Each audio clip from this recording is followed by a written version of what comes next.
Hello everyone, welcome back to अनसरकारी।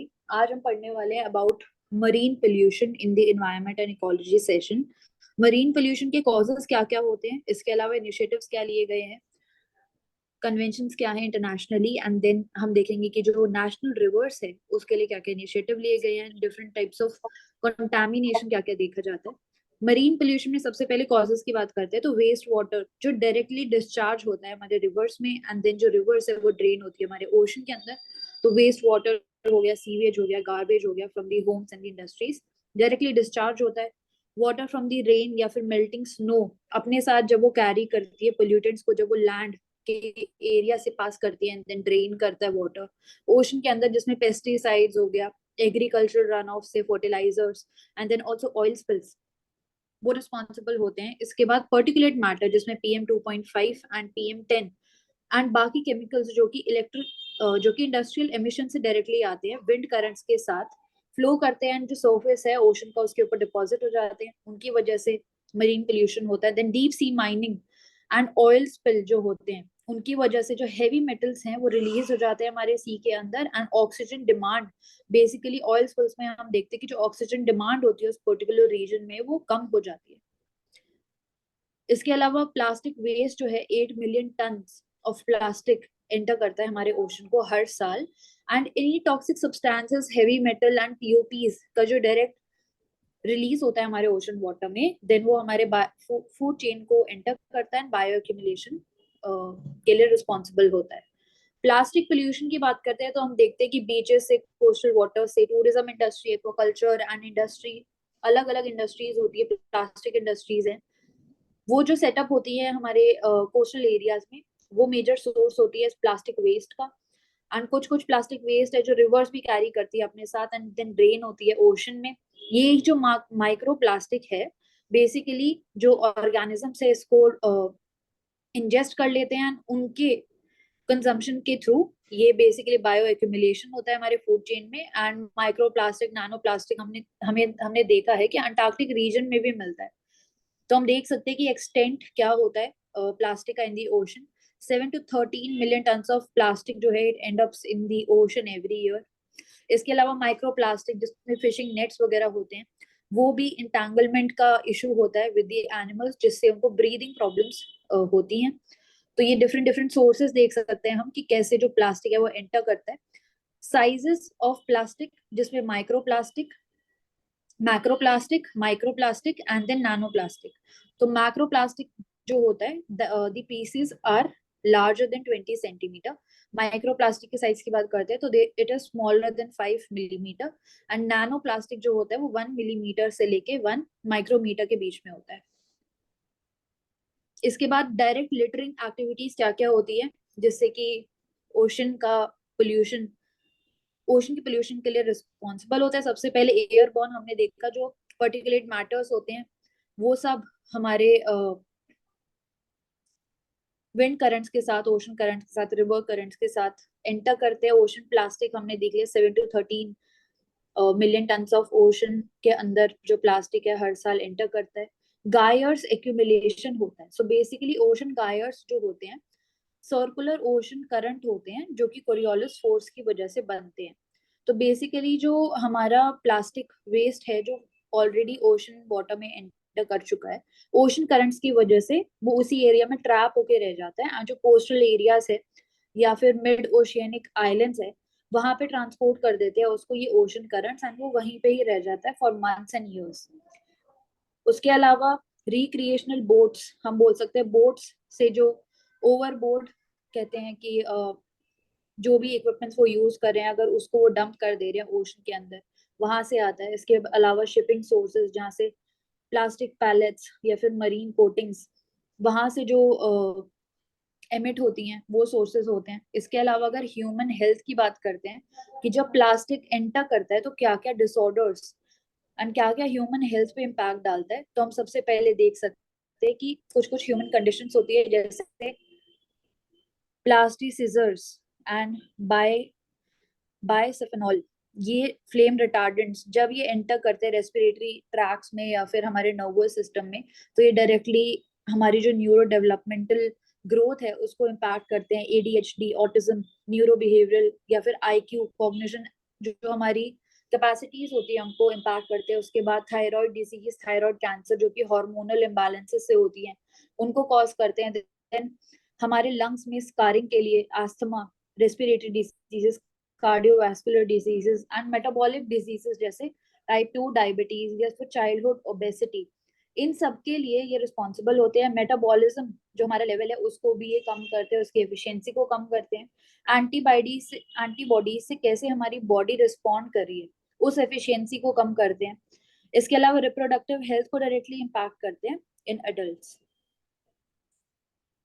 इसके बाद single use plastic की बात करते हैं तो इंडिया में इसकी मैन्युफैक्चरिंग, सेलिंग, इसका यूज, स्टोरेज सब बैन है। There are 19 identified single use plastic items which have been banned. Mansi di, इसके बारे में आप ऐड कर दीजिए कि जो सिंगल यूज प्लास्टिक है उसका क्या क्या क्राइटेरिया है, सिंगल यूज कौन कौन से प्लास्टिक टाइप इंडिया ऑफ। में बैन कर दिए तो प्लास्टिक वेस्ट मैनेजमेंट रूल्स 2016 के अंडर। एंड जो प्लास्टिक कैरी बैग का जो थिकनेस होता है वो 50 माइक्रॉन से 75 माइक्रॉन्स और 125 माइक्रॉन्स, ये दो स्टैंडर्ड्स हैं जो इंक्रीज करती हैं।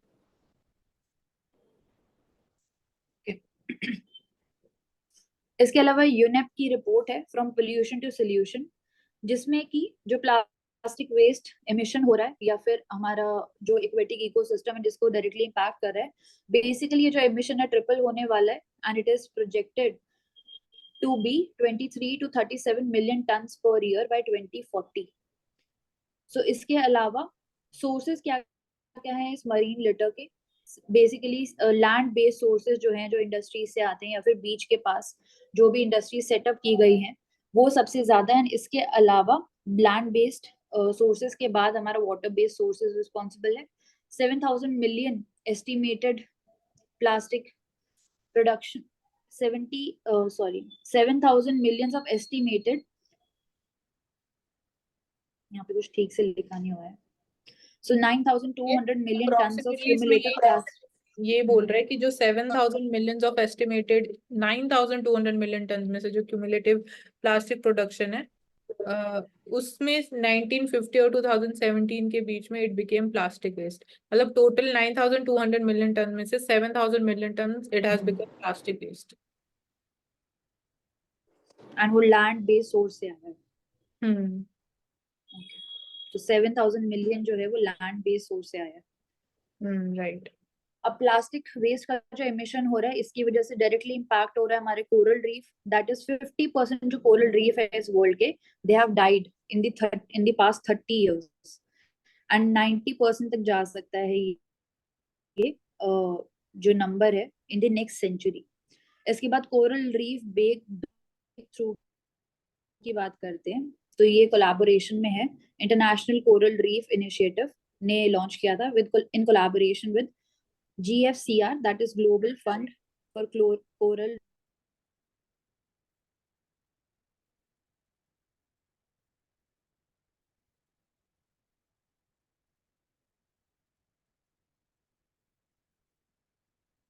करुणा नॉट ऑडिबल।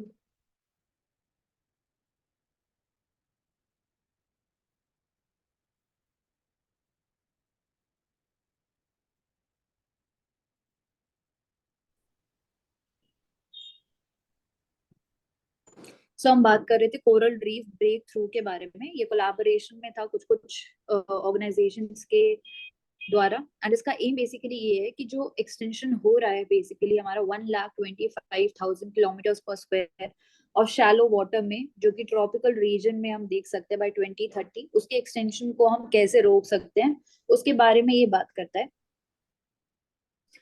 ओशन वाटर से रिलेटेड बात करते हैं तो एल्गल ब्लूम कैसे इम्पैक्ट होती है। यूट्रोफिकेशन का प्रोसेस जो है बेसिकली हमारा जो वाटर बॉडी है उसमें जितने भी मिनरल्स हैं, न्यूट्रिएंट्स हैं, जब वो ओवरली प्रेजेंट होते हैं, एक्सेसिव उनकी ओवरली इनरिच्ड होता है वाटर इन मिनरल से, तो वो रिजल्ट करता है इन दी एक्सेसिव ग्रोथ ऑफ एल्गी या फिर एल्गल ब्लूम, जो कि हमारे वाटर हेल्थ जो है उसके लिए अच्छा नहीं होता है। इसके बाद कुछ टर्म्स की बात कर सकते हैं, BOD and COD. BOD stands for biological oxygen demand and COD stands for chemical oxygen demand.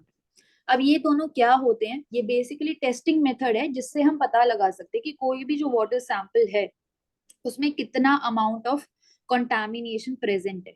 तो बीओडी जिसको बोलते हैं बायोलॉजिकल ऑक्सीजन डिमांड, इसका मतलब है कि किसी भी सैंपल ऑफ वाटर में कितना ऑक्सीजन डिसॉल्व होना चाहिए which is needed for the decomposition of micro organisms.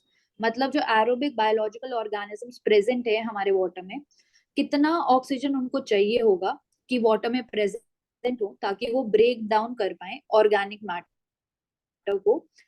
इसका ये डेफिनेशन होती है हमारे बीओडी की। एक सर्टेन टेम्परेचर में सर्टेन गिवन वाटर सैंपल के अंदर अगर इसके बीओडी लेवल्स की बात करें इन पीपीएम इसको कैलकुलेट किया जाता है। 1 to 2 पीपीएम अगर है तो वाटर क्वालिटी को हम बोलते हैं बहुत अच्छी है। 3 to 5 पीपीएम है then it is moderately clean. 6 to 9 बोलते हैं तो it is somewhat polluted and 100 या उससे ग्रेटर बोलते हैं तो इट इज वेरी पोल्यूटेड। अगर 6 to 9 पीपीएम है तो जो बैक्टीरिया है वो डीकम्पोज कर पाता है हमारे ऑर्गेनिक मैटर को जो भी प्रेजेंट होता है। इसके अलावा 1 to 2 पीपीएम जब होता है तो बेसिकली हमारे वाटर में ज्यादातर ऑर्गेनिक वेस्ट जो है वो प्रेजेंट ही नहीं है, इसीलिए उसको इतना ज्यादा ऑक्सीजन चाहिए ही नहीं ब्रेक डाउन करने के लिए।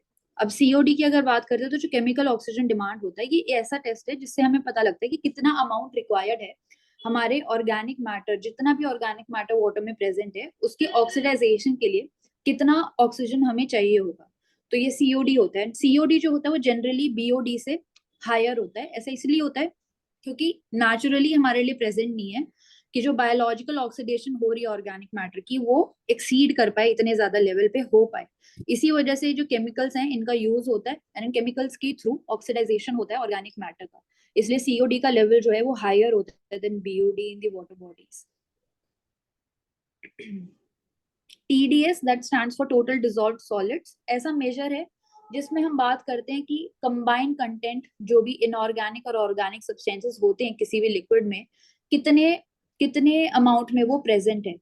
फ्रेश वाटर सिस्टम जैसे स्ट्रीम रिवर या लेक उनके लिए इसको मेजर किया जाता है एंड इंडिकेटर की तरह काम करता है कि कितना केमिकल कंटामिनेशन हमारे वाटर में है एंड इसको भी पीपीएम में कैलकुलेट किया जाता है। इसके बाद आता है ओशियनिक डेड जोन्स। कैसे डेड जोन्स, डेड से ही हम डिराइव कर सकते हैं। हाइपोक्सिक जोन है मतलब ऑक्सीजन कंटेंट बहुत ज्यादा लो है, इतना लो है कि वो मरीन लाइफ को सपोर्ट नहीं कर पा रहा है। इसका एक एग्जांपल देख सकते हैं gulf of Mexico dead zone, जिसका हम बोल सकते हैं कि पोटेंशियल है $82 मिलियन पर year for the US seafood and tourism industries. अगर ये डेड जोन नहीं होता तो इतना अमाउंट ऑफ रेवेन्यू वहां से जनरेट हम कर सकते थे, बट क्योंकि डेड जोन है एंड हाइपोक्सिक जोन है तो इतना ऑक्सीजन कंटेंट है ही नहीं कि वो सपोर्ट कर पाए most of the marine life को। अब ये जो डेड जोन्स होते हैं यहाँ पे ऑक्सीजन कंटेंट बहुत ज्यादा कम होता है बट बहुत हाई चांसेस होते हैं यहाँ पे कि नाइट्रोजन है वो ज्यादा अमाउंट में रिलीज किया जा रहा होता है, इतना ज्यादा अमाउंट में रिलीज किया जा रहा होता है ऐसे फॉर्म में रिलीज किया जा रहा होता है जो कि अनयूजेबल होता है ज्यादातर ऑर्गेनिजम्स के लिए, मतलब उसको वो कंज्यूम ही नहीं कर सकते हैं उस फॉर्म में होता है। If anyone would like to add anything about the oceanic dead zones. Dead zones तो नहीं, अभी जो हम स्टार्टिंग में मरीन पॉल्यूशन की बात कर रहे थे तो there is this convention on the prevention of marine pollution by dumping of waste and other matter 1972. Popularly this is known as the London Convention and India is not a party to this. India is not a party. Okay. So Indian Ocean में भी क्या कोई dead zone present है? Wait, let me check. Bay of Bengal में identify की गई है एक डेड जोन।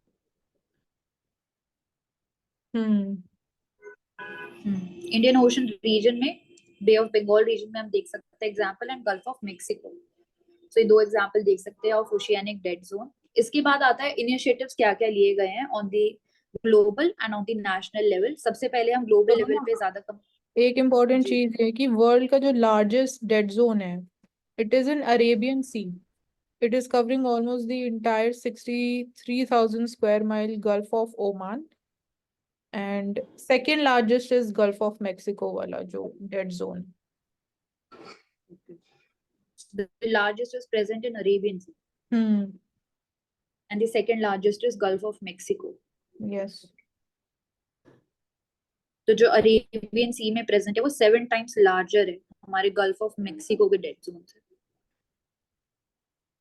ओके, तो इनिशिएटिव्स में सबसे पहले हम global initiatives in detail cover करेंगे एंड इसके बाद नेशनल लेवल पे रिवर पोल्यूशन से रिलेटेड हम नेक्स्ट सेशन में कवर करेंगे. इनिशिएटिव्स की बात करते हैं. इंडिया में सबसे पहले कैंपेनिंग है स्वच्छ सागर अभियान, जिसको international coastal clean up day को मार्क करने के लिए लाया गया था. इस कैंपेनिंग में बेसिकली अवेयरनेस रेज करें हम मरीन पोल्यूशन के बारे में. जो लोकल कम्युनिटीज हैं हमारी, उनको बताया जा रहा है कि कैसे हमारे कोस्टल एंड मरीन एनवायरनमेंट को प्रोटेक्ट या फिर क्लीन हम रख सकते हैं.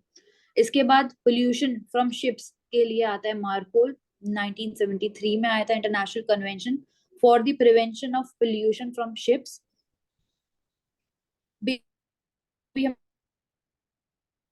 से एमिशन हो रहा है उसको कैसे कम कर सकते हैं, क्या गाइडलाइंस होनी चाहिए, वो ये आइडेंटिफाई करता है. एंड इंडिया ने भी इसको रैटिफाई किया हुआ है. India is also signatory. UNEP की बात करते हैं, United Nations Environment Programme. Several initiatives हैं इसके मरीन पोल्यूशन से रिलेटेड, जिसमें सबसे पहले आता है GPA and LBA, that is Global Program of Action for the Protection of Marine Environment from Land-Based Activities.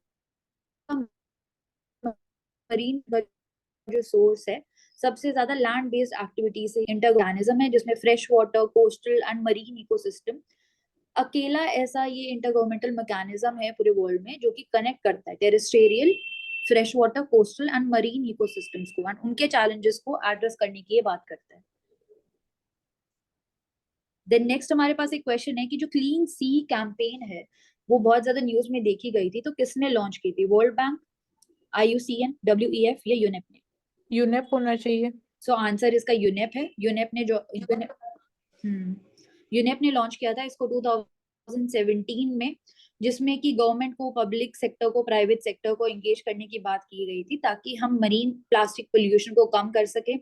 Counter measure के अंडर हम यहाँ पे टेक्नोलॉजी को यूज करें ताकि आइडेंटिफाई कर पाए कि पोल्यूशन जो हो रहा है, प्लास्टिक पोल्यूशन जो हो रहा है रिवर्स में, स्पेसिफिकली इन एशिया ऑल्सो, उनके क्या क्या सोर्सेस हैं, जिसमें मेकोंग रिवर आ जाती है. इसमें ऑल्सो बात की जाती है कि जो पैकेजिंग होता है या फिर गोस्ट फिशिंग गियर होता है, टायर्स होता है, टेक्सटाइल होता है, जो भी डिस्पोज कर दिया जाता है वाया द शिप्स या फिर लैंड बेस्ड जो भी पोल्यूशन हमारे रिवर्स के थ्रू ड्रेन कर रहा है, उसको कैसे टैकल कर सकते हैं. यूनेप में हमने क्लीन सी कैंपेन देख लिया. इससे पहले हमने GPA एंड LBA देखा. इसके अलावा रीजनल सीज प्रोग्राम भी है यूनेप के द्वारा, जो कि एस्टैब्लिश किया गया था 1974 में. And there is also clean up the world campaign which was launched in 1993 by UNEP. इसमें एक बार मानसी दी कंफर्म कर दो, जो clean up the world campaign है, इंडिया इसका पार्ट है कि नहीं? इसके अलावा बार्सिलोना कन्वेंशन है 1976 में आया. बेसिकली ये मेडिटेरियन सी से ही लिमिटेड है, वहां पे जो सी पोल्यूशन है वो कंट्रोल. हाँ जी मानसी दी. मैं बोल रही हूँ होना चाहिए इंडिया तो इसका पार्ट. 133 कंट्रीज मेंबर है तो India should be a member. World campaign, ठीक है, चेक कर लेंगे. Okay. And regional seas programme, एक मिनट देखते हैं. ठीक है, हम चेक करके अपडेट कर दें.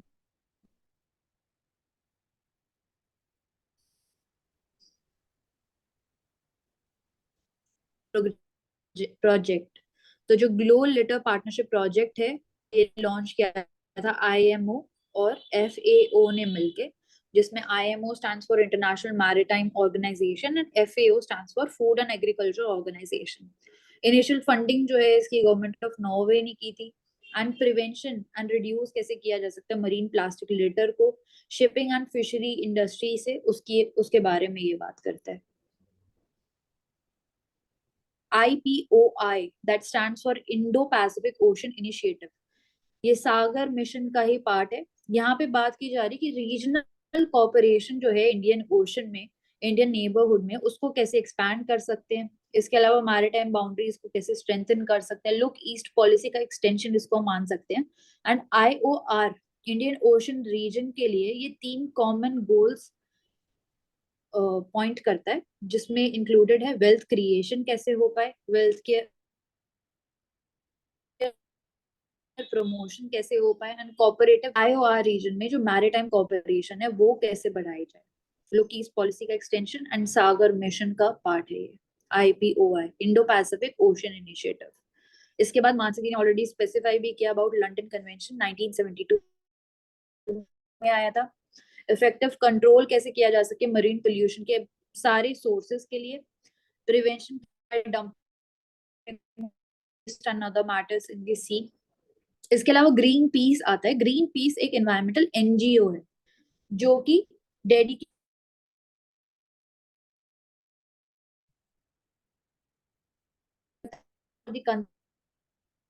Conservation of ocean and marine life पूरे सके, कैसे उसको बंद किया,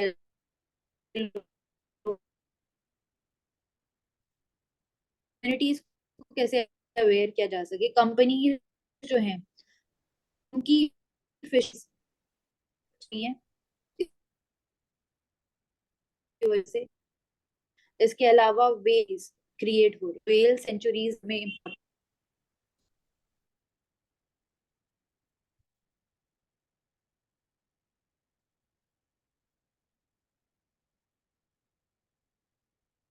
You're not audible.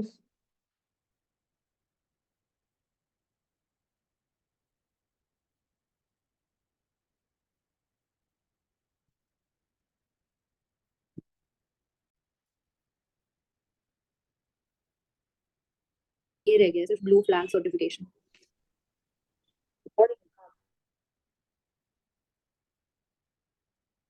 Hello everyone, welcome back to Sarkari. आज हम तो बेसिकली इकोलॉजी के लिए एक लेबल है ये, जिसमें 33 क्राइटेरिया हमें पूरे करने होते हैं फॉर दिस सर्टिफिकेशन। कौन? UNEP, that is UN environment programme, उसके साथ UNWTO, that is United Nations World Tourism Organisation, FEE, that is a foundation for environmental education, Denmark based NGO है ये, and also IUCN, that is International Union for Conservation of Nature। ये सब मिलके इस eco label को देते हैं। And इसमें जो क्लीनेस्ट ऑफ द बीचेस होते हैं वो इंक्लूडेड होते हैं। इसके अंदर ही ब्लू फ्लैग सर्टिफिकेशन के अंदर ही बीम्स आता है, that is beach environment and aesthetics management services, कि क्या क्या हमें करना होता है to achieve this certification. Coastal areas में कितना लेवल ऑफ क्लीनलीनेस हमें चाहिए, क्या क्या क्राइटेरिया हमें मेंटेन करने होते हैं। एंड जो बीम्स है ये ICZM के अंडर आता है, and ICZM stands for integrated coastal zone management, जिसको लॉन्च किया था MO, ministry of environment, Forest and climate change. F से क्या होगा? Okay, ministry of environment, forest and climate change, and SECOM, that is society of integrated coastal management. इन दोनों ने मिलके ICZM को लॉन्च किया था, एंड ICZM के अंदर ही बीम्स आता है।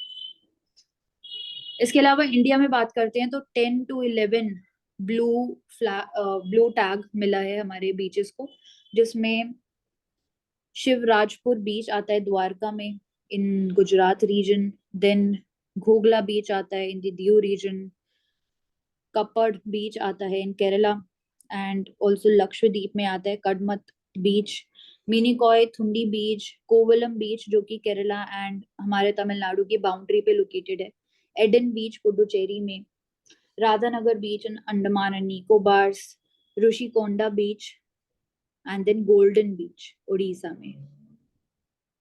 सो ये सारे इंपॉर्टेंट बीच होते हैं। कसरकोड बीच, कसरकोड एंड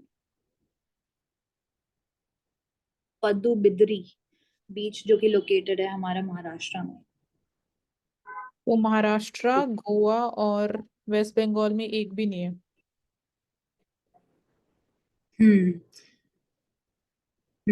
वेस्ट बंगाल में एक भी नहीं है। Okay, so thank you so much everyone for joining Ansarkari. Keep watching and keep learning.